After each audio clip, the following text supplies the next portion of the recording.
Hello and welcome to episode 73 of the Roker Rapport Podcast. 73 is a good number. I'm joined by Connor Bromley. Hello. How are you doing? Can't complain, looking forward to getting started. Lots of good questions. Been with you all day, sick of the side of you? Not really. I didn't see that much today. That's enough though, isn't it? Yeah. You're an arsehole. Gav, how you doing? Alright, just half my eyelashes just came out and I rubbed my face there. Been a while since you've been on.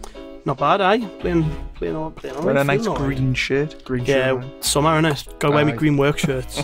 Tits out. Yep. Gav, the McCain... Sorry, fucking... Gav the McCain train, Alex the McCain train. Alex the McCain train, yeah, that's me. I'm not too bad. I'll jump the gun with a question there. How are you? I'm alright, aye. Not too Tremendous. bad. I'm the first to ask you how you've been out of the three of us. I know, it's been a while, like... Though nobody I cares. was too bit. We lack the compassion clearly in the Roker Report studio. Yeah, I'm just tired because of, like, uni work's a bit stressful. Connor, because he's got no life, had his done about 6 months ago. Whereas I'm a Oh, bit you're one of those, aren't you? Fan. Oh, he's one of those. No, I he's had one of all- those. he's one of those. that like message you at like 7 o'clock on a Friday night saying, "Have you done this?" No, I fucking haven't. Aye. It's 7 o'clock on a Friday night. I'll do awful in this exam. Gets in his Yeah, stuff. yeah. right. He's just jealous that I've got a week of relaxing and he's going to sit there panicking about his uni work. But to be fair, I haven't So got that who's much- the idiot here? Eh? It's Well, you. I haven't got. Well, It's- how's it me? Who's got the social life here? I've got a girlfriend. What else do I need? Well, Mic Before drop. we start as well, we got told off like after the show last week from a couple of people on Twitter for what? For talking for about. having banter. For having banter? Less banter, more football. As Oh, well. go and watch Sky fucking Sports if you want football analysis. Well, Yeah, you- I quite enjoyed last week. Let's mix it up. To be fair, today, I've been thinking about, like, every time I look at a biscuit, I'm... Oh, that went down well. that like. was That We was got disgusting. a million tweets about that. Literally everybody who tweeted us was like, "I'm never looking at a biscuit in the same way." That's, A fantastic debut contribution from Paddy. Paddy was superb actually. Paddy was like really smooth in the studio. He was really good. No, he was. No, he was good. Sheeran I lad. enjoyed him. What was that? It was Gary Burrell said that you looked like Josie Altidore. He was Ed Sheeran. What was that? Look John like Lennon Josie with me- Altidore? with me stupid. Yeah. Right, I think you just photoshopped all your head. No, I think he does look like a white Josie Altidore. If you do? look at him though. Well, you looked American, but Josie's a bit of a jump, I think. He does look American all the time, doesn't Oh, he? yeah. Let's Go go, Giants! Do you remember Right, when man. you used to have a picture on like MS Paint, you used to reverse the colours? That's you. Did you never used to Yeah. do that? No. What are you looking at us funny for? Because Yeah, I I did don't that. understand, Yeah. like, how right now Connor was I'm too busy literally wearing doing his soda. work in school to fuck around with Oh, his aye, pen. aye. You used to like highlight what you wanted to do, and then it used to let you reverse the colours. Oh, no, I never did that. No. I've still Oh. got paint. Is it might as well paint? Yeah. I've still got paint. Childhood Try mistake. I can do that. Right, well, we're going to have like a bit of a Q&A show. Press conference. Connor put a tweet out and we've got loads of responses, so we're just going to kind of sit through and mull over your thoughts and answer some questions best we can. 50 odd of them, I think, wasn't it? 50 thoughts, as in. Actually, funny enough, just before we start, somebody Fucking interrupting. I know. messaged us asking if we could do an academy special where we talk about all the young players. I We thought tried to would be write that good. over Christmas, didn't we? And just didn't. Well, it didn't happen because like Everyone was. because I was like the only one encouraging people to do it. Aye, but no, that'll be good. Yeah, maybe do I that thought next would be week, a good eh? idea. If no else happens on the takeover manager front, we could maybe. I'm slot out that next in. week. I'm gonna sleep all weekend, so somebody else can. Well, we'll Brom, work it out. We'll Brom, be here your next time week. is now. Let's step up. The only played. Sunderland pod still running through the summer. Are we actually? Seriously? Last week we were like, oh, it's the last episode of the season, and we're back this week. So Well, Well, this There is you go. next And season. then- This is the and then, like- 2018-19. and then, like, can't stay away, clearly. just for people listening, we've got a schedule for the World Cup. So we're gonna record around the England games. So we're gonna do one just after the We'll be right here friendlies. in the studio following the 1-1 draw with Panama and Yep. Tunisia, respectively. We'll do 3 podcasts. I'm gonna stay away because I'm not an England fan, am I? So I Well, get, you're I get me talking. least- I'm Welsh singing. Yeah, It's, it's In fact, I'm coming if they lose. No, Probably, We're gonna- were you or were you not born in Hendon? Was, but that's Right. irrelevant, really. So it's a bit like Mick McCarthy being Irish. Yeah. Well, Mick McCarthy's really Irish, right? He's got a really broad Irish accent. I can't argue with that, to be fair. It's from Barnsley. Is I'm not Mickey doing out? it. I got ridiculed. So don't do it again. It was cringy. Like Bloody it was good, man. rumours on internet. You're really good at accents, you. Bloody rumours. That's I want a picking bloody cat. do the X Factor one was the better one. I can't. No, people have heard that. Can't do Yeah, I that. feel like it needs the right context, that one, really. Yeah, it does. It's He's an not- he's intro not a voice, performing so monkey, we've already yeah. introduced ourselves. Right, Grainfield question. Assuming the takeover goes through, what transfer budget do you think the new manager will be given to get out of League One? We'll go with the McCain train. I think, given what we know about Stuart Donald's finances and the backing he'll receive should the takeover go through, I'd imagine we'd have something in the range of 2, 3, 4 million.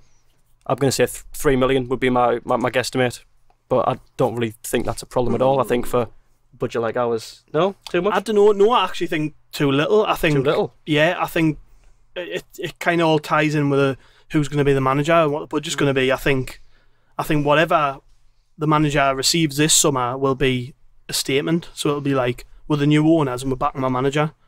Maybe over time it'll drop off a little bit. I just think initially that there will be investment, because that tends to be what happens when new owners, isn't it? They come in and want to excite the fans, won't they? Yeah, and they want to throw their weight about, and they want to make a statement. Which, when it comes to the manager, I'm sure we'll get questions about managers eventually. But I hope they do it efficiently, though. Yeah.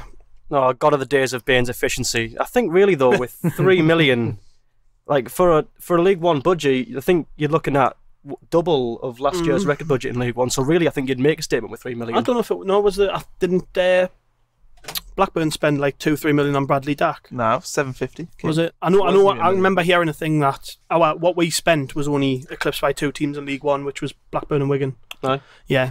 So I think we'll make a statement striker signing. I looked at like Grant Holt and Ricky Lambert back in the day. They were their statement signings at Southampton and Norwich. And I think we'll make a statement striker sign. I've got no idea who it'll be. I want that big Kiefer Moore, that big 6'6" shithouse up front. I want Akinfenwa with me. Also a fantastic one. I think Kiefer Moore is like more of the less jokey sort of signing than Akinfenwa would be. No, Akinfenwa's no joke. Tell you what, he will score goals next season, even at 37 or whatever he is. No, he's only 29. I looked the other day. No, he's not. I'm sure he's only 29. He cannot be 29. He's been around do your for young Wikipedia, honestly. Akinfenwa. Maybe I was looking at the outdated page, but I'm sure he's. You were looking at his Wikipedia. He's in his. 5 years He's ago. 35. Nah, he can't be. Definitely is. Hasn't he got his own image rights? I'm on Wiki. How old is he? 36. Is he 36. fucking hell? On the 10th of... God, he's aged well. Right, Alright, it's like 21. Yeah, it was his birthday last Wednesday. He's aged well, hasn't he? It was his birthday last Wednesday, so he turned 36 last Wednesday. He's a good. battering ram. But have you seen his goal scoring record in the lower leagues? It's ridiculous. It's exceptional. Like, He had a really shit spell somewhere though, didn't he? not Kind of well, do it in League One. No, Most players do no, he eventually. didn't. He had 2 spells at Gillingham where he got 10 goals and 11 goals in a season. That's not bad. But that was sandwiched either side of a spell at Northampton where he got 34 and 80. Then between 2014 and 2016, 83 appearances, 19 goals. Wickham, he scored 30 goals in 82 games. Anyways, You digress. but in terms of the budget, I actually think we're going to get a pretty sizable budget for that league. I'm not expecting anything ridiculous, but I just think that when you take into account the amount of players we need, the amount of money, we will make money back from player sales. I know a lot of that will probably go to servicing old debts and legacy payments and whatever else, but I just think Wasn't there? there's not many League One teams have sold a Wabi Kazri, is there? No. For instance, he's going to make us a little bit of money. Barini, the deal's in place, isn't it? Yeah, I think that's about just over 4 Stuart million. Lenz as well was rumoured to be going to, Yeah, was he's it gone, hasn't Besiktas for 7 No, it's points? gone. It's gone. Yeah, There you go. Months ago, wasn't it? yeah. They took up. That was all done a bit quietly.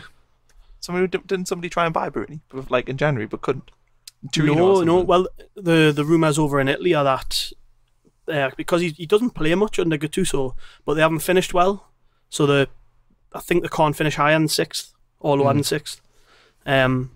I don't know if the season's finished yet, but that was Can't finish higher than 6 all over, so they're finishing 6th. Yeah, that's what I'm They're saying. a notorious sacking club, the one, the AC Milan, so chances are Gattuso will go. But I mean, they're obliged to sign Barini. It's not the same as like Julabodji's deal or Ndong's. They are obliged to sign him, so he is their player.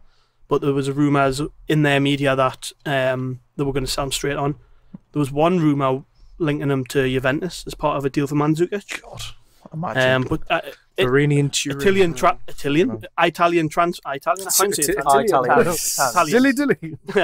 Good job then. Italian transfers are weird, so I wouldn't be surprised if he wasn't there. Well done, AC. You've just been Alvarez'd. Michael Bowers asks the fucking most ridiculous question I've ever heard in my life, which is chips with gravy or curry. Gravy. Like, why is that even a question? That's not ridiculous. It's obviously curry. Wait, what? What? It's got to be gravy. Depends what mood I'm in. Like from the north, right from now. the northeast, from the chippy, definitely curry. Chips up gravy shit, but the curry is dot on. Like. We'll make our own podcast. And I think they can have their chips and shitty curry podcast. And we'll have chips. And I'm kind of probably maybe I've been harsh on tasteless Michael Bowers. Maybe the need for curry is more widespread than I thought. Hang on, we've got Reece Benson here says, would you rather be a George Honeyman-sized Shaquille O'Neal or a Shaquille O'Neal-sized George Honeyman? We'll go to the McCain train. That's class, the sort of philosophy thing that you're into. Right, so I don't want to be a 5'8" Shaquille O'Neal or a 7 foot George Honeyman, essentially. I want to be a 7-foot George Honeyman. Like the only aspect of Honeyman's game that he lacks really is his physicality. I think so. I'll be like Papa Bouba Diop. I was going to say if you stretch him out, if you stretch George Honeyman out, he's going to be all skinny. Yeah, but in my mind, he's not as much elongated as he is just like stacked. So like I'm just imagining this like superhuman George Honeyman just. Shaq is ridiculous, mind, and he's like, but he can't move. So then you've got to factor that in. He fought some boxer, didn't he? Some like middleweight boxer, professional boxer. I remember turning up to WrestleMania once and faced off with a Big Show. I remember having sent over the top rope. I remember having a game on Sega Mega Drive, Shaquille O'Neal's what was it called? Kung Fu or something like that? What would be the point in having a George Honeyman size Shaquille Shaq Fu, that's it. Like, there would be no point in having a Shaquille O'Neal that's the size of George Honeyman. Nah, you wouldn't be very good at basketball, would you? You'd be a bit like Zac Efron's character on High School Musical, where he's like tiny but really good at it. Don't lie, you haven't. High School Musical. Who's pretending they haven't seen High School Musical? Everybody's seen it. You must have been like 18 as well when that came out. You've got a girlfriend. You've definitely watched it. I've seen Twilight. That's why I've watched it. Oh, right, okay. I'm not sure who to disagree with here. Like, I want to disagree with both, but I can't. I feel like we all definitely saw it, and none of us should pretend we didn't. I honestly haven't seen Cards on table. I can hand on heart. I've seen like. Welcome to the High School Musical Denial Podcast. Problem with these 50-odd questions is that all the questions so far we've went on massive tangents, which is good. Yeah. Mickey Love says, "What's the capital of Peru?" It's Lima. Lima. That would go. I answered that without Google. Graham Field says, "Promotion or checker trade trophy." Fucking both, man. Aye. How good would it be to win at Wembley though? Like I've said this, like not just relating to, because even if we went up for the playoffs, it'd be mint. I've never seen Sunderland win at Wembley. I've been like twice. I've only been twice. I've been once. I was there in '98 and I was there obviously in 2014. But there's a lot of people my dad's age, like people in their late 50s, 60s, who've never seen us win at Wembley. People who never went to 73, who maybe were alive but very young. Like, no, it would just be good to see us win at Wembley, even if it is just the playoffs. So I'm torn on that. Like, the way football's going, it's probably our only shot to win at Wembley. Promotion through the playoffs would be my Fulham Stadium in a few years. Like, as a compromise, I'd take winning the Checker Trade Trophy, finishing high up in League One, then just winning League One next year. You know, that'd be all right with me. Yeah. Would you? Not an immediate bounce back, but get to win at Wembley, then get your promotion next season. Can you imagine the Mags? The Mags. It doesn't count. Yeah. No. It didn't. Well, they played at Tottenham anyway. I digress. Graham Field again. Would Cattermole dominate midfield in League One? He couldn't dominate my nan, I don't think. Nah. What? What? Couldn't tackle a good fish supper. Cattermole. Thing is, with people don't really understand what League One, if you haven't watched it a lot, is that the need to be physical is greater than the Championship. Yeah, but there are still quite a few technical teams in the Championship. And depending on who you like, we done quite well against the technical sides this year. But dropping into League One, it's just hustle and bustle. We're going to have to sign players who can deal with that. Cattermole is a shadow of his former self. He doesn't tackle anymore.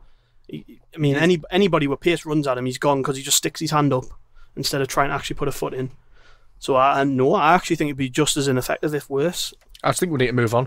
I don't believe he's part of this rotten core dressing room stigma thing, but I just think it's time now, innit? Like, we just need to part ways. It's just gone on too long. On that, right, I brought this up on Twitter the other day, this rotten core thing, and like whatever it means, right? I just think you got to take the words away, rotten core, whatever. The leaders in the dressing room at Sunderland have been the same for so long now. It just needs to change. Doesn't matter. There might be nice people. There might actually be good influences in the eyes of some people around the place.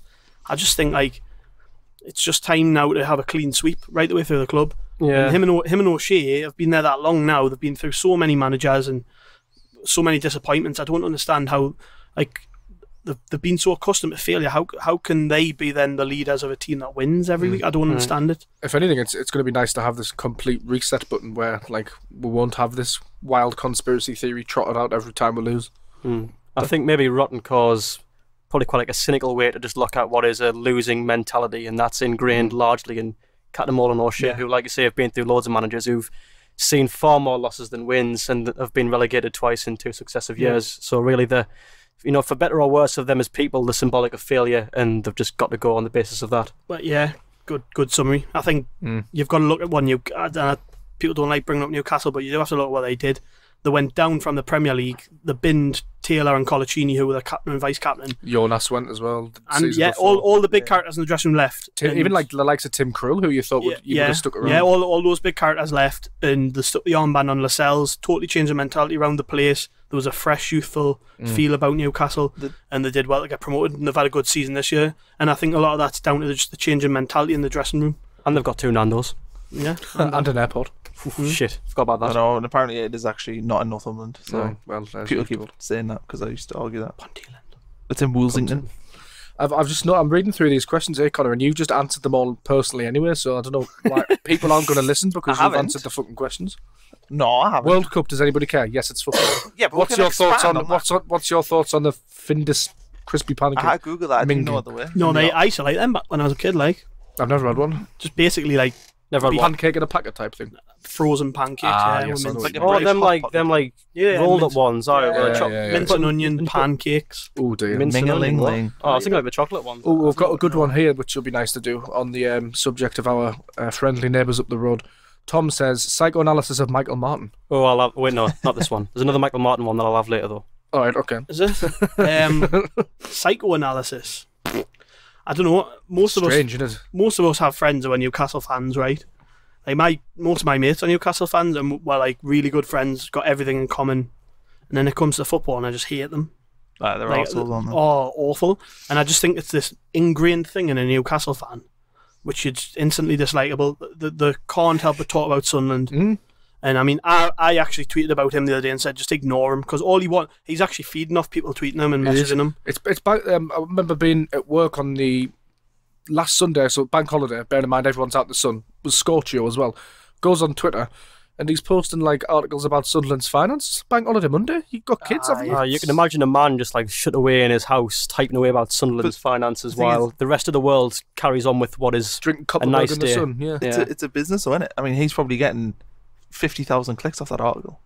Yeah, he's That's a not lot of thick like. clicks. He isn't thick, So he's got so many Sunderland fans that'll click on his page every day to get angry.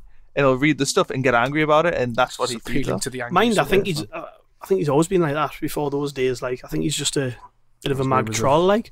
Wives infidelity and such like. You think he had Colton on these podcasts the other day? He did. I saw that. I don't know if he actually It's a True Faith podcast, so I don't know how much Michael Martin has to do with that. I thought Michael Martin owned True Faith. I don't know. I don't know much about him. Honestly, I do as well. I just think he's a tool, and I don't know why anybody entertains him, really. I saw the Sunderland Network giving him a bit jip, and that was good, actually. And I was just like, well, and it was good, but like at the same time, I just think like, just stop giving him a platform. Like, you're quote tweeting him, and everyone's saying what he's putting. The publicity of oxygen of publicity. I've said it many times, like, but I'd hate to be a mag and want a decent fanzine. In fairness, when you got people like Michael Martin. The mag, another one. I mean, if anybody clicks onto news now and can't say read Sunderland articles, at least once a week they're posting stuff about Sunderland, and I think, what's your problem? We never on Roker Report have anything. I think we've maybe in the last 3-4 years, maybe a couple of articles. I think I can remember once when they got relegated, but we relegated them, so why wouldn't you? And I think Alex recently did kind of a psychoanalysis of why they're being so fucking raged when they're doing quite well mid-table. I can't say it was entirely not ironic. So well, yeah, exactly. Yeah. We've got a topic for Grandad Al here. Or from Grandad Al. Do you think Jack Rodwell should be offered a new and improved contract when the present one expires? Then he puts ... Arita was only kidding. I meant Loa. No. No, not all. I think he was being ironic there. Well, you know what? Well, Rodwell, yeah, obviously, but Loa still no. That's a very clear no for me. I mean, we're in this mess now because we've handed contracts and opportunities to players that have fundamental flaws like the one Loa's got, as in he can't stay fit. Can't physically move without injuring himself. I just thought it was hilarious how even finally starting the last game of the season and he gets injured in the pre-match warm-up, But can you imagine if he'd put a good show in that game, and it would have made all the difference, wouldn't it? Would have, but I do realise that I can control the Twitter from there. If anybody's wondering what's going on, Copley's just taking over Connor's Twitter. Can you get off? Can you stop on the controls, please? Because you're doing me in. He just literally typed "I like cock," which, to be honest, who cares if I do? I thought you were going to say, to be honest, I do. I didn't realise we're a homophobic podcast. Well, we're not. I was just merely stating a fact. We digress. Next question. We've got like 50 of them. Right, we have. What have we got here? Scroll up. You're just looking at my general mentions now. See, why did we do this on this screen? So I'm not used to this screen. In the fourth We've got 3 screens. and Connor's put us on the one where I have to turn my neck, which is not good. The listener at home cannot picture the entire studio based on our description. Yeah. If we'd won the League Cup in 2014, how do you think we would have fared in Europe? That's from Luke Huggin. That's a good question. Do you have to do qualifying to go through? No, I think we would have. No, because didn't Hull get to the final of the FA Cup and they had to go through group stages? I think I remember Millwall going through. No, but aren't there like qualifying pre-qualifiers and stuff like that? Right. Because if we'd have had to have played a qualifier, we would have definitely got beaten off like some team from Lithuania or something. Yeah, some part-time bin men. Do you remember? Didn't Rangers get knocked out last? By like Luxembourg's fourth best team or something. That would have been unreal. us. West Ham went out 2 years in a row with the same team. I remember, like a shit team. I think they probably would have done shit, but I also think Sunderland fans would have proper embraced it. Like it would have been awesome, and then hopefully we would have got like AC Milan. It's hard. It's hard having that kind of early start to the season, though, isn't it? Clubs have struggled with that. It would be interesting to see how Burnley get on. I remember Stoke really struggling under Mark Hughes when they came to this. Not Mark Hughes, Tony Pulis when they got battered at the Stadium of Light 4-0. They actually had a good run though. They got knocked out by Valencia, I think. Swansea got knocked out by Napoli, I want to say. Yeah, and obviously Borough got the final donkeys years ago. Fulham got the final. So I mean, who's Fulham against Juventus was with them 4-1.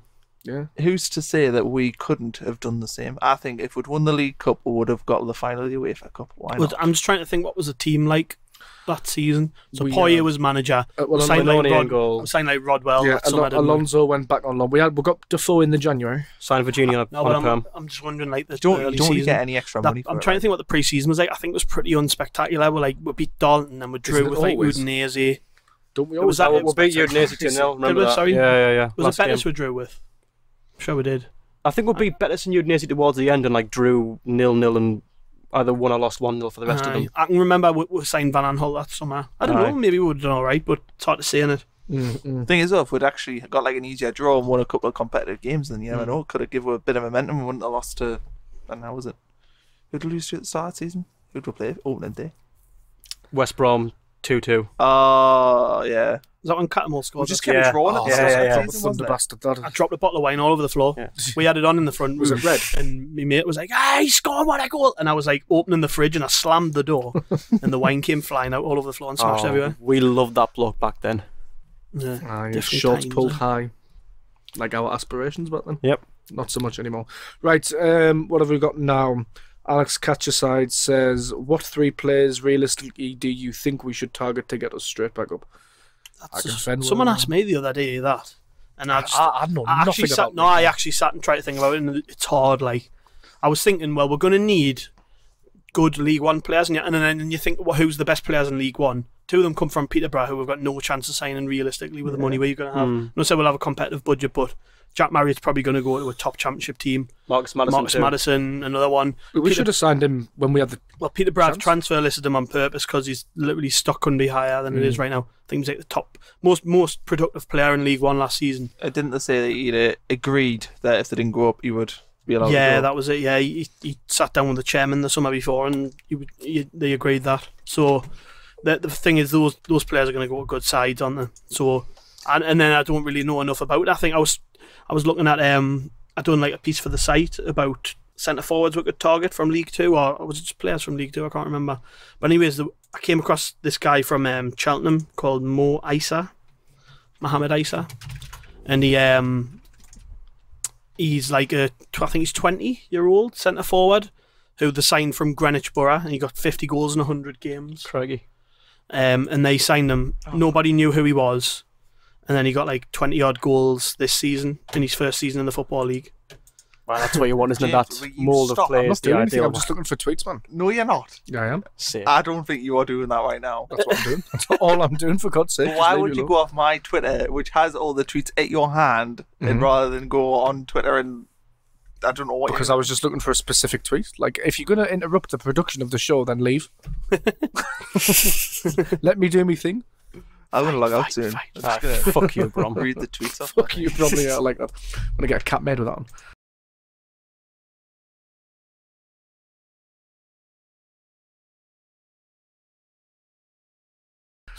Sorry, in terms, back to the question. Anyway, Mo Isa, yeah. Looks a good player, and their fans reckon he's going to go to a Championship or Premier League team. So I don't know how realistic that is, but I mean, well, you don't hear many reports about him, so it might be safe to assume that we could tempt him if no other clubs are floating around at the time. You know, like you said, we'll have I'd imagine a very good budget by League One standards, and the prospect of maybe bouncing straight back up to the Championship, which would have been his destination otherwise. Yeah, you know, he'd have that momentum. He'd have another year of just scoring for fun under his belt. Hopefully, that sort of player is what we need, though, innit? We need to make sure that we go out and sign players hungry to prove themselves, basically. Because for like years and years now, especially recently, we've just signed names. Like, I'm not saying Mark Wilson's a name, but he was a proven Premier League central defender on paper, alongside Shawcross. Yeah, pleased on the transfer podcast. And then you look at the reasons for why West Brom let him go, because he's was it West Brom or Stoke we got him off? Stoke, but he was at West Brom the season before. Tony Pulis player. Perennially, I can't get the words out. Perpetually, always injured. And that's pretty much why we've got him. Same with McManaman. Really, he wasn't able to get into his flow because he was so unfit when we got him. Were you talking about Wilson? Yeah, he was at Bournemouth.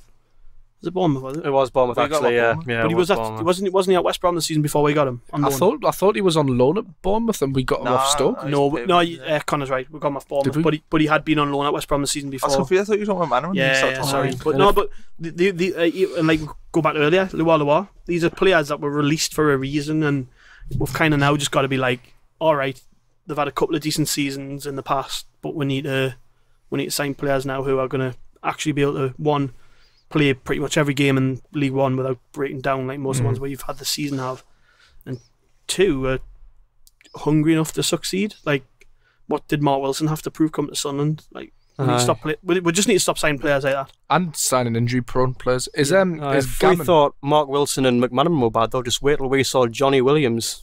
Oh, I forgot about him. It's a shame him though, because like he is a good, nice Welsh lad as well. But he's not made for contact sport. No, he's not. He should be playing fucking curling or something. Should be Shaquille O'Neal. Right, I've got one here. Is gammon a racist term? Have we heard about the furore? I haven't got a clue what that means. Gammon is a word to depict a older gentleman of a certain colour who is angry about Brexit and tends to vote Tory, and they're getting called gammons, and now the Guardian are up in arms because it's racist. Well, I mean, if it's an insult based on skin colour, then it's a racial slur by definition. So where we sit on the gammon. Not that I've heard of it. Not heard of it. So it's been all over. It's been like gammon songs and everything, Pork Life, and I know. Presuming that it is kicking about, then it would be a racist term by my understanding. But I don't. Has that been someone's question? Yeah. Oh. I don't know. I'm too busy doing uni work to track. Oh, look at me, I'm doing uni work. Look at me, I'm doing uni work, and you're looking at gammon Copley tweets. researching racial slurs while I, Bromley, research my actual words. Gets that in. No, I've got no idea. I mean, if it is a nasty term, like, then I suppose it is racist. Yeah, let's just not be nasty. I'm not sure I understand it fully, because like I don't think it started as like a skin colour thing. I think that was just a coincidence. I would say I don't really like gammon that much. I love gammon, me. I blame that Barry Stanton GB account that was that was kicking about a while back. Did you see the follow up to that? The poor. Yeah, I felt well sorry for him, to be fair. Like been hassled. Yeah, he was over this account. Gav, have you got an opinion on the gammon? Nope. I'd like to hear the thoughts on padding the attendances out using season ticket holders who aren't attending. Do we think the club should be honest with how many people are actually attending matches? I think this is an issue a lot of clubs go through at times, but I think they've just got to publish the statistics as they get them like that. I don't think they're intentionally padded. There's no like it just goes on tickets sold. I don't know. Do other clubs do that? Yeah, it's universal, I think. Yeah, because you've got to. I mean, they will know the unofficial number because they have to know for like health and safety. For obviously, if there's a fire, then it'll count for everyone who's out. But Bromley can be Roker Report's fire safety officer. I could be like that's a job. I could see that. Yeah, I can see that. So you need one. Yeah, I could. No, I think I can understand the frustration, but I don't really know what it would achieve because people would just be hammering more for our attendances if they were lower, which we don't know how actually lower they are. Anyway. Yeah, but I don't know. It's a combination of tickets sold plus match day sales, isn't it? It's basically every ticket sold for the match. I mean, they'll know at 3 o'clock how many tickets are sold, and they'll know the attendance. So I don't really care about that much, to be honest. Well, back in the day, you used to tear your ticket stubs off, didn't they? And they used to count them all. Yeah. Yeah, they used to have like a thing, 100 goes in, then they would put it in, and 100 and blah blah blah. Whereas now it's all scanned, so it should be easier to track in theory. Well, they will know. I mean, didn't we? I think I can't remember. Was it Ian Mater told us it was 18,000 there for the Villa game? Yeah, it might have been. Which was like 8,000 under what the official attendance was. But I mean, you could sort of even tell by the naked eye when the ground looks fuller and when it doesn't. No one believes we've got 27k, 28k there every week. Like, you can tell by looking at it. I remember when we played Derby on the opening day, it did actually look like pretty busy. Yeah. You know what it reminds me? It reminds me of when the cup attendances get announced. Obviously, cup attendances are every ticket sold is not part of your season ticket, so they know exactly what the attendance is around that day, and they can't factor in season tickets. It's always like 15,000, 16,000, and the crowds now remind us of that.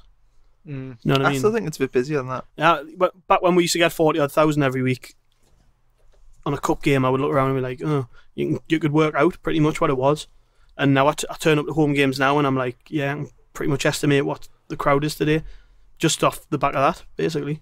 I reckon less than 20,000, like, I think most weeks. What we should say is, like, the Sunderland support has been pretty amazing this year. I think, in spite of everything. Yeah, I actually do hate having to talk about attendances. I think it's such a mundane, like, pointless argument to have.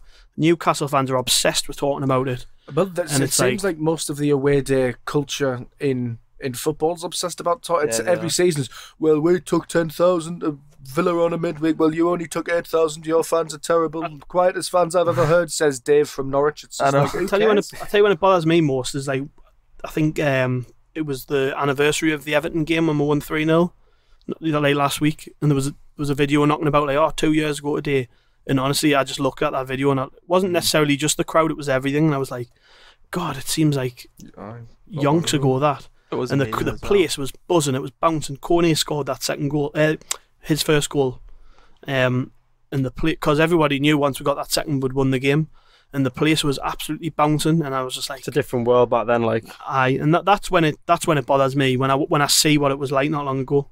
But then you kind of think, well, if we do well this season, it'll get back somewhere close to that. I was stuck in Swansea for that game, and me and all of my mates watched it upstairs. I used to live above a Chinese restaurant, and I was going so ballistic that they had to like knock on the door and tell us to be quiet because I was disturbing the customers. It was my only regret is that I wasn't there. I went out in Swansea. I wasn't there either. I was in Sheffield. Yeah, this is the price of trying to better ourselves with missed moments. Like yeah. Sorry, I missed the League Cup final. I was there. Oh, well, I was at every leg of that old Trafford that League Cup run. That Everton game, I remember we did like a joint thing with the ALS to try and encourage people to wear colours, bring scarves, flags. It was class looking around because we made a big deal of it. Class looking around, everybody had the scarves and stuff. Like, remember when O'Neill was manager? And it was a big thing to have a scarf and wave it around above your head. It was a bit like that. It reminds us of it. It's good to see what successful football does to our fans, actually. And that's only moderately successful football. Yeah, I know. That's what's feeding off scraps, aren't we? Imagine if we won something. Imagine if we went through that like 99-2000 sort of season now. Oh. Like, I was so young at the time that I kind of really. I went every game that season, but I was still really young. How old are you? What, like? I was 9, I think. Yeah, so you're still not old enough to properly appreciate. I barely remember. I can remember us being good, but I can't remember the specifics. I can't remember Quinn or Phillips. But but to me, the Keane remember. season, the Keane promotion season was like that because I never missed a game that season, and like the first half of the season was really difficult because we were 12th, 13th. Carlos Edwards came in, and then he made like a couple of good January signings, and we just never lost. I don't think from February onwards. That was awesome. I think next year, like if we are steamrolling it, I think the crowd will be back up to 30.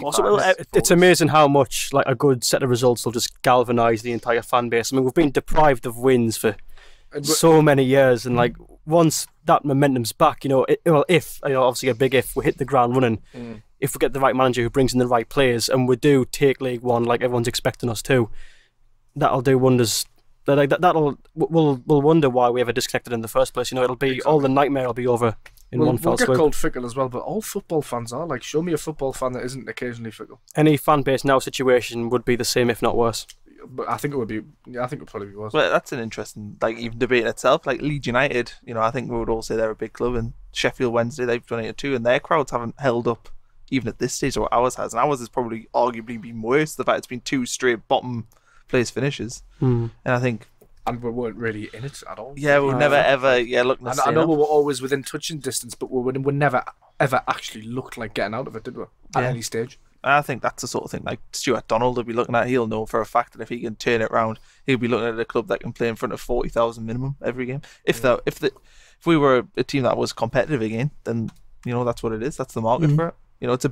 It's a big market club. There's not many of them in the country, big city clubs that can have that sort of support with the ground that we've got. Sergeant Scooterboy asks, what's the best type of pie? I said initially apple pie. Because you answered the question. Yeah, I did, but then he said he wanted savoury, so I went with chicken balti. I'm in complete agreement with you for once. No, you agree with chips and gravy as well. I like a good old mince pie, me, or a meat and potato. No. Steak and ale. We're trying to get Dickinson's on board. Hi. Dixon's. Dixon's even, sorry. They're not going to want us now. You got that name wrong. Yeah, well, I'll get it right next time. Alex, what did you say? Steak and ale. Steak and ale. Straight to the point, no nonsense. Does the job. Bit meat and potato with red sauce on at the match. Nah. Problem with the Balti ones from the match, you get heartburn off them. Yes, you do. They do burn on the way down as well. I get that with Greg's. Greg's gives me really bad heartburn. I think Milligan's is better than Greg's, Yeah, I like Milligan's. I'm with you there. I think they do that sausage roll. They only get 4 sausage rolls for the bacon and cheese wraps are just a bit nicer. Milligan's, that would be a good spot for the pod. Milligan's. Right. Does anybody? Free food? Milligan's northeast based. There's one in Sunderland, one in Newcastle. I think see one in Durham so. as well. I've not seen any in Sheffield. That's my barometer. I like Millie's cookies. That's been promoted in Sheffield. Okay. What other culinary things have we got here? Ben Dawson says playoffs ? Brexit ? Scones or scones ? I'm not sure which question. I think he means he wants us to answer. I think he wants to talk a little bit about the playoffs. What the current playoffs Yeah, are? I think so. Who plays tonight? Derby and somebody? Derby Fulham. First leg. Second leg. I've been out the loop, mate. Derby won 1-0. It was a terrible game. Yeah. I've heard Derby with a better team though. Did we see that Ben Amos save? Oh, I saw That that. was lovely, that wasn't it? Ben Amos, who's he play for? Did he play Coventry? League One? No. No. It's He pulled off a hell of a save though. Was it? David Priest was tweeting about it. Yeah, I think it's. Is it Shrewsbury? No. I've watched none of them. I've got no interest. Is it Rotherham? Hang on. No. It's a League One club. I know that much. I've kind of just lost interest in what's going on. No, The thing is, season's watching over. it, I was watching the Rotherham Scunthorpe game. That was a cracking He's on game. loan at Charlton from Bolton. Oh, so he's From playing. great. I was watching that Rotherham game the other day, and I was actually quite impressed with the game. There was a goal. I think it was Scunthorpe's first goal was absolutely amazing. Like, he'd done the man, put it through his legs on the wing, sprint down, played a wonderful through ball, and then he dinked the keeper. Nice. Class goal. Nice. I went to the pre-season game against Scunthorpe and the bossed us. I'm surprised we could come out with. I think it was 0-0. Was that Reuters' first game?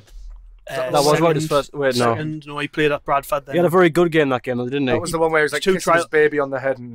No, that was the Bradford was game. that the Bradford game? He played midweek against Scunthorpe after the Bradford game, I think. The Bradford game was his first, because I went to those two and I remember being like, wow.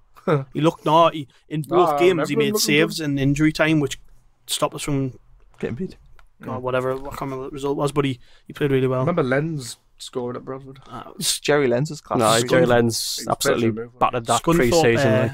Scunthorpe, though, and they were really impressive. Good wingers, nice fast player. I thought, they'll do well this season. And I think we've been linked with one of their players, haven't we? Have we? The winger, I can't remember his name. Oh, yeah. Amadou or something. Just on another tangent, have you seen that? Amadou. See Graham Alexander there. He got sacked by Scunthorpe, and he's took the Salford job. What happened to the two lads that were there before? Some differences between them and the board. Oh, really? Because that was last week. Because watching that documentary, that was kind of on the back burner. The differences. They got promoted this season. Yeah, they did. And then I think they sat down and they'll get couldn't somewhere else. I was actually talking to them. I went down with Blythe, and I was talking to their managers. Nice blokes. Name drop. He loves it, man. Right, Brexit ? What I was saying, Brom. I don't think Brexit will happen. Hot take, won't happen.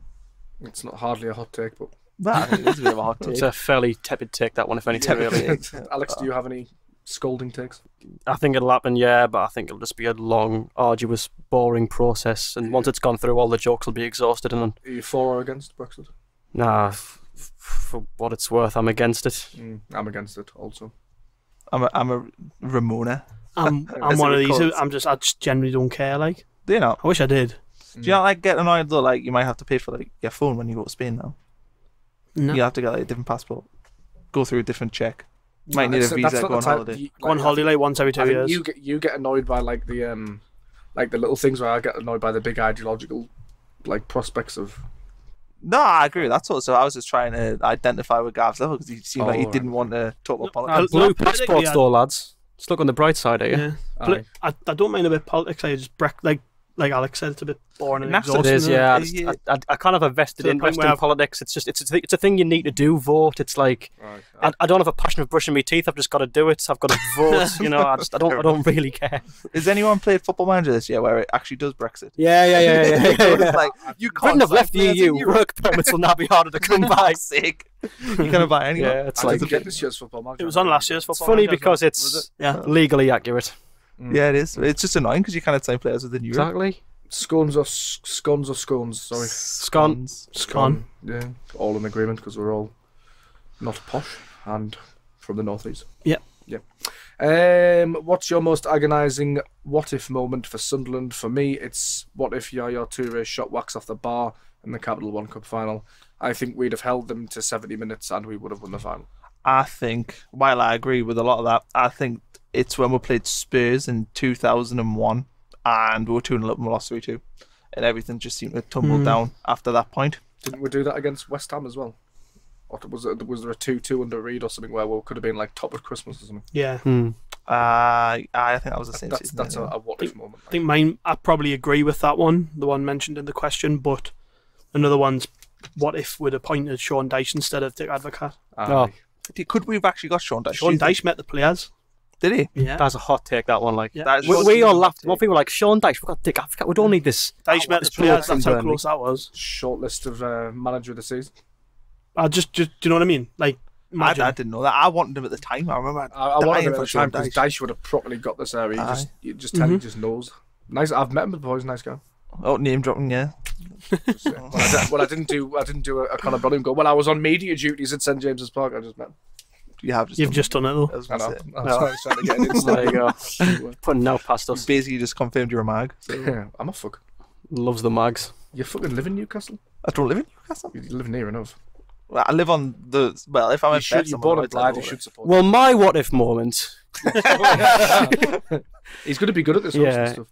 Is when it's probably the what if Roy Keane had signed more sort of grounded, likeable lads instead of Juve and Chimbonda. Yeah. Apparently Chimbonda was alright. I mean, not according to Danny Higginbottom's. Was it Danny Higginbottom's? Nearly every. The one where he's like, he wouldn't hit the ball in training because he's wearing braids. Nearly every player we've interviewed. That was Chris Brown. Nearly every player we've interviewed from that time thinks he was a knob. Well, there you go. Then if it's more or less unanimous, then I'm prepared to take the word of the players. Yes. I remember I went to a talk in with Niall Quinn once, and he told this like brief story about how he was at the training ground one day and it was payday for the players, and Chimbonda was always late. He was always late for everything, and so he got loads of fines. And he walked up to Quinn and went, "Boss," and picked his pay packet up and just dropped it in front of Quinn and went, "Too light." Seriously, I would have took his head off his shoulders if he'd done that in front of me, like. Do you? But that's what he was like. Maybe he's a nice bloke now, but he was clearly a tool when he was a player. Is he still at Washington? He's playing for Washington. Yeah. I've got him on Snapchat. He's always at the CrossFit gym in Newcastle somewhere. Nice. Well, so he must be. I don't know if he can't be too light, clearly. So, away day you're looking forward to most next season? It's obviously Accrington and Stanley. Yeah, Rochdale. Oh, Burton away again. Well, I say I'm looking forward to Accrington, but I don't think I'll get tickets for it because I don't do enough away games. It's one, isn't it? The smallest ground in the football league. Yeah, you get 1,200. I think. I'm short of loyalty points by about 4,000, so chances are I won't get one. But if I was going to go to any game, it would be that. But I actually think I'll look forward to more the teams that we haven't played in a while. Well, we don't even. Never played. I was talking to Mark Metcalf about this the other day because he does the kind of reflective pieces on the site where he looks at the where he looks at the history of the clubs we're facing. He says like he's not going to be able to do one for Wickham because we've never played ever. Never played Wickham. I suppose Martin O'Neill managed. Have we played Fleetwood? No. Fleetwood. He's going to have now to do. The thing is, I've got a mate from uni who's a Rochdale fan. Name drop. I know. A mate from uni. I sorry, didn't name drop. But this is like his greatest thing. Is he can't wait to go to Stadium of Light. He's been to Southampton before. They've played them. That's a real problem we're going to face next season. By the way, everybody else. Teams will be well up for beating us at the Stadium of Light. But do you know what? I actually think the way to counter that is every team's going to turn up and play really defensively, trying to sneak wins. We just need to build an attacking physical team next season. It'll be all right. Paddy McNair Thunder Bastards. It'll be fine. Yeah. Every week.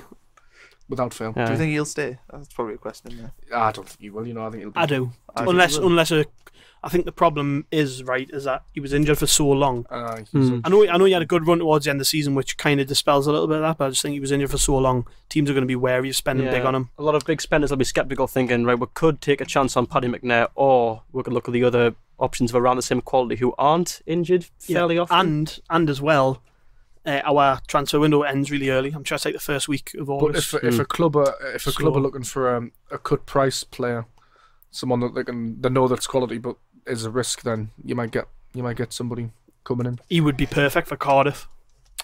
We said Burnley the other day. Was said no, Burnley maybe. Burnley and Cardiff. Burnley are quite good in the centre of the park. I just think Cardiff, it's the type of club. They've still got Stephen Defoe, haven't they? The Belgian. Yeah, he doesn't play though. They've got the Icelandic guy and all. No, one of them, Goodmanson or something like that. They've got some good centre mids actually. Gundarsson or whatever he's called plays for Cardiff, isn't he? The other one.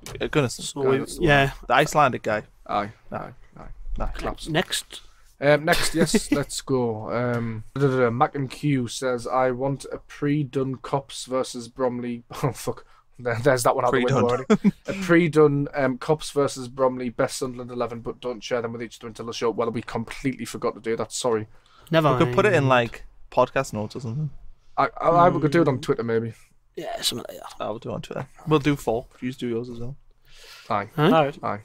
For me, best Sunderland 11 on Twitter at some point. Aye. We'll keep the content back. Set a deadline. Aye.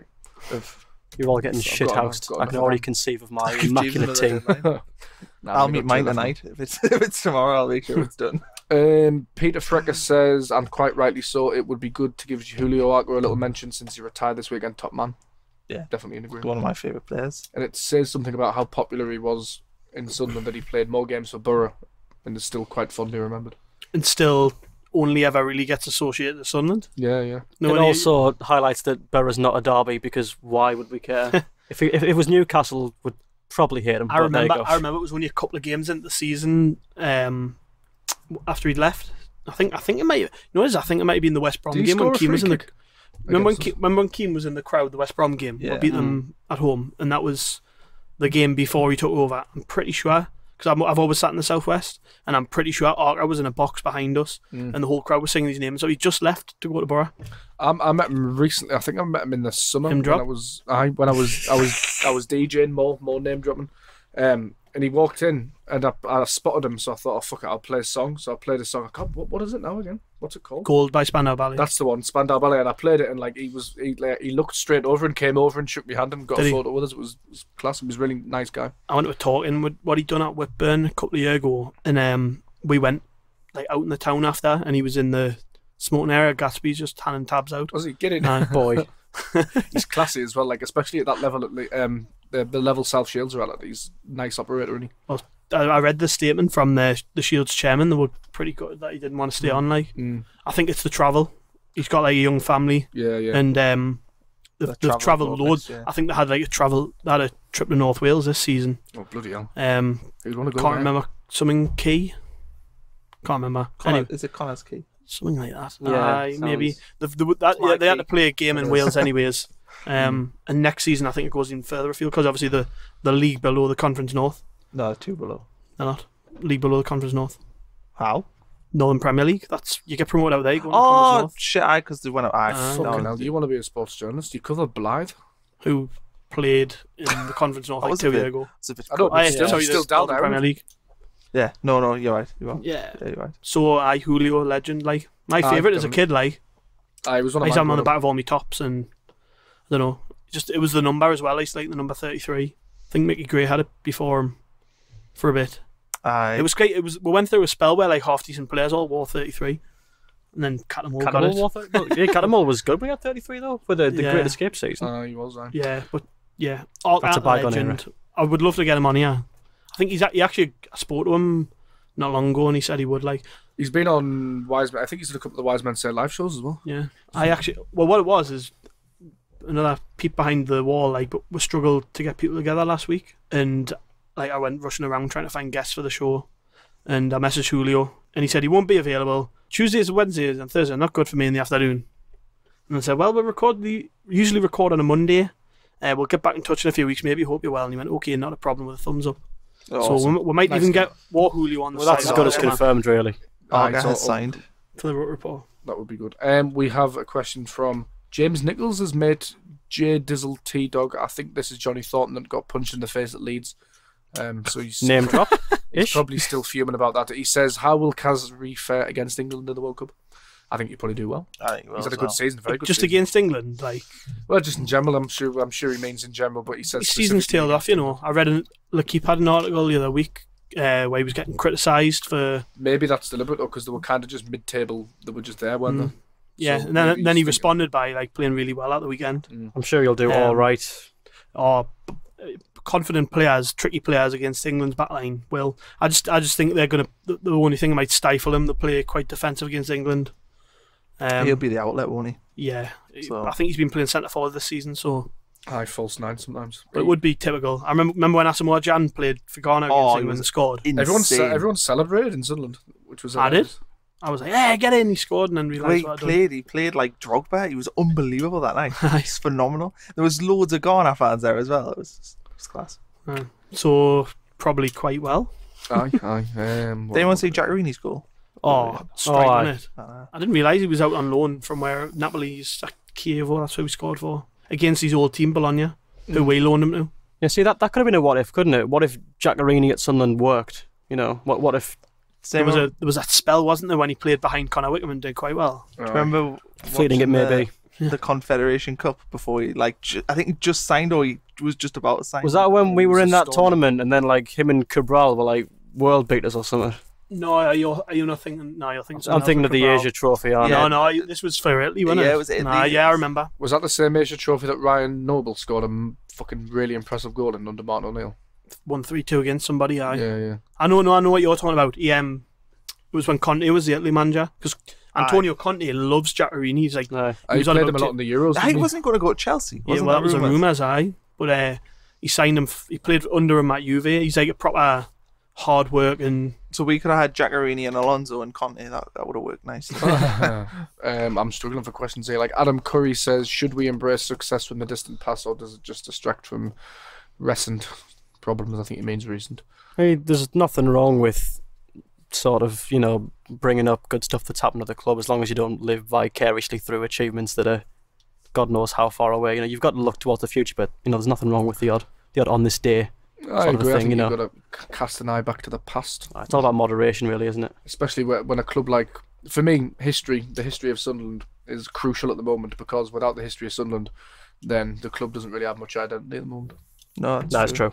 I think we were talking the other week about like how we'd want a Sunderland team to play in like an ideal world. I think that's all interlinked to that, isn't it? The identity of the club and the city and the place. Interlinked with it being a traditionally hard-working area in terms of gritty manual labour. I think people want to see that reflected. That's why Sunderland fans can forgive a player not being so talented, but if you come and you don't put the work in, then that's even worse. Case in point, the Wolves game, Mark Wilson made a class tackle. He's been crap all season. Wilson puts this big tackle in, the whole place lifted. Yeah. They just want to see a bit of effort, and they want to see, like, there's so many times this season when we've been in games where it's been hanging in the balance, and all it would have took was for the extra 10% to come out of a player. A big tackle, a lung busting run down the wing, and that's been the problem for years at Sunderland. That's why one more so dulled. Well, it is, and it for years and years and years we haven't had a squad who do that. Who give everything. One run a game. Larson used to do it once every game. He used to run and press the back four and then try and get everyone. But you know what I mean? It's like it's been a long time since Sunderland had a squad who give everything for a sustained period. Not just towards the tail end of a season when we're going to get relegated. I mean, like from the start, and that's what people want to see. They want to turn up at the stadium and they want to see a team try. Like, we can forgive mistakes. There was plenty of mistakes in that Wolves game, but you wouldn't have known it because we were 3-0 up. Everybody was happy. Even though we'd just been relegated, by the way. Like, I think you just look at how badly we've done in recent years, and you think it wouldn't have took a lot to even just start to turn a corner. We would have took a mid-table finish this season at the start of the season. I would have had it. You know? If you're giving me 9th with a manager that saw out an entire season, I'd be like, that's something to start with, you know. It's kind of why I want to see us in the summer when this takeover happens. I want to just see us make a statement with the manager, back them with enough money to get us promoted, and target the right type of players. Like, stop buying injury-prone has-beens. Jobbers. stop buying midgets, actually go out and make a point with signing a striker. Yeah, but that's it though, isn't it? Like if you look so at simple, though. if you look at every single player we signed last year, every single one of them had some type of fundamental flaw that just stopped them completely from being an actual good player. You know, they'd either be signed under, you know, like a terrible deal, i.e. Lewis Grabban, you know, if he plays well, hope he's off. You'd have players who just aren't good enough, like James Vaughan, injury prone, Lawal Williams. Yeah. You know, it's been like that for a long time though. We always, I've said this before, we always look at who can we get rather than who wants to come here or who would fit. It's always been kind of panicked. There's been no coherent strategy. Like philosophy is a word bandied around in football quite often, but you do need that kind of those norms and ideals if you're going to run a football club. We do now more than ever. Because just throwing shit at a wall is not going to stick. You need an ideology that your club operates on, essentially. Yeah. What we need, sorry Connor, what we need to do is not have what we've had in recent years where a different manager's come in each summer and rip the thing up. Aye. We need to have similar to what happened at Southampton for a long time. We need to have a structure there where it doesn't matter if a manager leaves, it doesn't matter if a player leaves, we're not panicking to replace them. There's not a complete overhaul because we're actually built on a set of principles which the club are known by. And I'm not just saying like we need to play a certain brand of football and we need to do this. We just need to be able to recover easily from setbacks because as a League One club, we're going to have plenty of them. We're going to have plenty of interest for our best players this summer, for instance, from teams that last year you would have laughed at if you thought they're going to take our best players. Well, it's going to happen because that's what happens when you're a League One club. And yeah, you need like a certain degree of just stomach really to take the fact that, you know, things that for a club of our stature would be otherwise humiliating, but you've just got to sort of suck it up and move on and get promoted. You know, like, well, we could start well easily and win 4 or 5 games and then go to Gillingham and get piped 4-0. That could happen. We can move on as well as like certainly from players leaving that doesn't bother us because the club remains, and we've moved on from the likes of Darren Bed going, we've had Jean going, but we're like for instance Watmore and McNair, right? Say they don't go in the summer, but they have a good season up till January. They're going to go in January. Yeah. And what we need to do is like look at what we can do if that happens and it's not just for this season and the short term, it's for like the next 3, 4, 5, 6 years. Swansea, and to be fair to Southampton, done it really well. I know Swansea have just went down. They've totally went away from what they were all about. Yeah, exactly. But like Southampton for years have sold their best players mainly to Liverpool and managed to replace them. I remember reading a book called Socceromics, which is quite good. And Lyon, when they were really good back in kind of like the early 2000s, they always used to have a succession plan, and they always used to have the players signed and identified before they actually sold on. So you'd be in and around the squad. Then you don't have that stupid kind of settling in period where you've got to rush around. Everybody knows you've got some money in your pocket, so you end up paying over the odds for somebody you don't want anyway. It's better just to have them there. Burnley do it. You need to have like that academy structure, don't you? I think that's how Southampton's done it. They've got such a good academy system and even signing players like Bertrand to replace Shaw. But you've just made a good point there. Burnley lost Heaton for the entire season. Who was the best keeper in the league. Lost a centre forward to Watford and lost Michael Keane at centre half. 3 best players. I forget about Michael Keane. And they've managed to finish 7th and Yeah, get a European were they not place. favourites for relegation, Burnley? Yeah. Well, but they did it years ago with Austin. They lost Austin at QPR when they came. I think when they came down. Danny Ings have lost. But the thing is Burnley isn't about singular players. It's about the whole that team, man. And it's about what the manager can do. The manager is what holds that club together. Sean Dycheman, who could have had him. Right, we've got another question here. Gaza Field again. Graham Field. Did Connor Bromley work all day on his birthday? No. I forgot it was Connor's birthday the other day. It was yesterday. Didn't bring any cake and so I remembered. Oh shit, there's no sweets. There's no sweets. I said happy birthday on Twitter, so. Did. But you call us bald, really. Well, Yeah. It just basically was like happy birthday. It's more of a commiseration, really, isn't it? it was affectionate. Come on. No, I had a good day. Good. What did you do? My sister came over the house. My mum made pizzas. I had caramel shortcake. Did you have a drink or any kind of head? No, because I had to drive to Beth's like at 9, 10 o'clock last night. Did you not went to the beach. Walked down Blythe Beach. That was fun. So no alcohol involved at all? No. I Not don't live my life by alcohol. You're a Mormon. And if I am, You could be a Mormon. You could be. I think you I might could be. I'm not. I'm not from Utah, so That's no, true. You could be a Mormon if you're not from America, can't you? yeah, but they're famous for it. It's Mitt Romney. Yeah, I know, but you could still be a Mormon. Well, I'm not a Mormon. I am not religious. I have not been christened. Did you? How old are you? 24 now. I'm 24. Yeah. Wow, middle aged.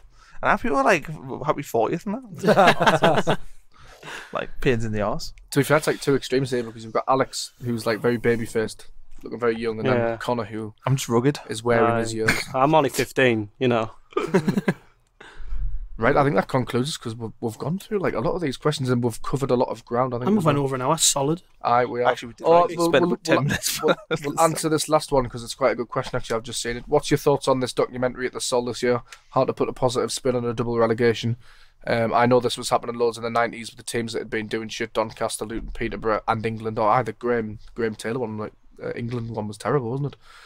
Remember Premier Passions with us, etc. That should be interesting to see what's going on. But we don't know if it's going to come out, do we? It will. Well, it must. I would like to sign see a it. deal with Netflix. The thing is with that, right? It's by the time it comes out, we're going to be in a total new era at the club, I think. It'll still be very interesting. No, that's what I mean. But it's not going to be embarrassing because we're going to be like, well, we've moved on from that. If we still had Short and Bain, it would have been a bit. The saving grace is that it's being produced by a bunch of Sunderland fans. So yes, you would like to think they're not going to paint us in the bad light. You'll get the fairest representation you can hope for, really. It's going to be like any story, there's going to be goodies and baddies, isn't it? And you know who the baddies are going to be. Let's just sit back and watch it. I think it's going to be fascinating. Big bad Bain. To be honest, Premier Passions is like one of the best watches ever. I fucking love it. Even though we get relegated, I think it's class. I always used to watch it before the Newcastle games. This is a plea. Can I just say this because you've just reminded something that I've wanted to ask for ages. If anybody out there has got the follow up to Premier Passions and would like to upload it online and give us a link. Follow up? Yeah, it was called Premier Pressures and it was from the season after. It was a one-off episode, and I remember seeing it on a VHS tape, like on the away trips like years ago when they used to have video players on the coaches. Yeah. They used to stick it onto away games and it would be all the episodes back to back and then Premier Pressures. And I've never seen it since I was a kid. I've looked everywhere. I reckon one of the Wise Men Say lads might have it because they've always got the videos on the Peacock upstairs. Well, if anybody's got Premier Pressures, let me know because I would love to watch it. I'm sure most people would. All the Premier Passions. I've never seen it. Yeah, it was the season after, so the season we won the league. Yeah. Kevin Phillips. There was a documentary Sky used to have on. And I think it was 2000, 2001. It was about 45 minutes. I've never seen that since. And it was Peter Reid, and you went in the dressing room and went around the stadium and all sorts. You remember what it's called? No. I just remember watching it. Premier Pressures was mint because that Premier Passion series was about us getting relegated, and then the season after, obviously, we had such a good season, and it was like a good follow up. And I've never seen it since I was a kid. It definitely happened. Like I remember it. And it was called Premier Pressures. I'm a little bit excited, but a little bit gutted at the same time. One that it's like someone will have it. Someone will have it. I haven't seen it. Occasionally they'll crop up on like eBay, like all the episodes on a DVD. I might have to put we might have to put a written play out on the Scour CEX. You never know. There's got to be someone out there listening to this. Sell videos anymore, will there? VHS anymore? Oh, of course. There's got to be someone out there listening to this who's got somebody that. will have. Does my head in that we can't like get the 3 or 4 goals and that? Like you just can't get them anywhere. Can you? To watch them, you can like watch it. There isn't like a season review. Was there not a season review DVD out? Nah, there was a 4 or 5, and then it's a damn disgrace. Sack short. It just reminds us of nothing to do with it. Do you remember the PC game? It was like Sunderland Manager. That was class. From that season. It was Sunderland Club Manager, and it was like a football manager game for that season. I remember it had prop Aaron Marcus Stewart on the cover. I remember the Club Manager games because I think I had Real Madrid Manager for the PS2 or something. I think I got not club football. I finished 8th in the Premier League or something in my first season. I got promoted. And then finished 8th and got sacked. Yeah, they did used to sack you. They used to sack you for the game was over. So that's a bit fucking harsh. Aye. You didn't get to watch the games on that. It wasn't like Football Manager. It was just like a. I used to play it all the time when I was a kid, though. Yeah, I did too. It was good. Well, on that note, we'll probably end it for today. What have we got coming up? We need to do a Roker Rapport TV, don't we? That'll come next week. Aye, because we've got that game coming up at Stadium of Light. When's that again? I might bang a tweet out about it. People wanting to know who won. Somebody tweeted us asking who'd. Who won the Daffer? Top of my head, I can't remember. It was like 10 people. We have got a squad list though. Yeah, so is that all done? But if anybody wants to come and perv on us, who's play really bad at football? Who's going to write the match report? Don't know. We'll work it out. Well, I could do like a retrospective one the day after or something. Somebody needs to wear like a GoPro. Basically, right. Give myself a cheeky 9 out of 10. There's like a load of Roker Report writers and a load of competition winners going to play on the pitch, courtesy of Daffabet. The hallowed turf. Yeah. So people, if they want to come and watch us, 3:30 kick-off on Bank Holiday Monday, the 28th of May. I think we're all going after. And you just come half an hour before the game. You can enter through the main stand. Come watch us be really bad. We criticise footballers. We'll probably have Tyus. Any of the Sunderland players want to turn up and Tyus Brown slate us. Why don't we make a couple of predictions? Who do you think is going to be the surprise? Well, me and you are on the same team. Well, I've actually played with some of them because that could go one or two ways, though. Really, like no, me and Brom we're on the same team together. I'm a bit more, I would say, sturdier defensively. Well, the last time we done this, we got hammered off a team of ringers from ALS. So just getting that out there. Name drop. But this time They was have some like league fucking 2 forward and the kid in goal was Morpeth Town's keeper. I thought they had like it was just all just Northern League players. Did they have a girl playing? Yeah, she wasn't on that long. But I remember when we played, there was like a couple of good players, and I'm not going to tell you who they were. On our team. I reckon hang on a minute. Yeah, that's interesting. You've probably seen them all playing. I reckon Rory Fallows. Funny that, innit? Nah, I mean Rory about in the same boat, like pretty average. We were just there for show. Just there to play. But I think Dan Parker's a player, like he plays Sunday League. Who's he on? Is Damien coming up for it? Yeah. Damien. Who's been training his lungs by smoking loads of weed recently. Tremendous. He said that's how I'm getting fit. Stamina. So it'd be interesting. 90-minute match as well. Fuck. Well, I think you'll get about 60 minutes, really. I'm fresh off the Sunderland 10k, like I'm sitting pretty. He's got the shirt on there. Right. Cool. Did you do the Sunderland 10k? Didn't know. Do you know what, that really pissed me off because my mum was going to drop us off at work and I may as well have just walked because I couldn't get anywhere near the city centre. Oh, it was absolutely. Well, I had no idea it was on, and then I had to go B&Q, and then they were just clearing up. They were clearing everything up, so I just missed it. He loves B&Q. That's like just being. I was there 4 times yesterday, man. I was there 4 times yesterday. I've got a piece of 2B1 in my car if you want to see it. That is not a euphemism. Come here, kiddies. See me plank of wood. You massive plank. Oh God! Right. Anyway, that's a wrap. I think it's been over an hour. Bloody hell! Who's got the biscuits? Been well over an hour. Who's got the biscuits? Right. Thanks for listening. You can find us on Facebook, Instagram, Twitter. Check out the site for all the latest content, transfer news, such like hot takes. All good. Thanks for joining us, lads. No problem. I'll be probably next week, maybe, or the week after. Well, I've got a feel. Well, just to end. It's mad when you do just to end.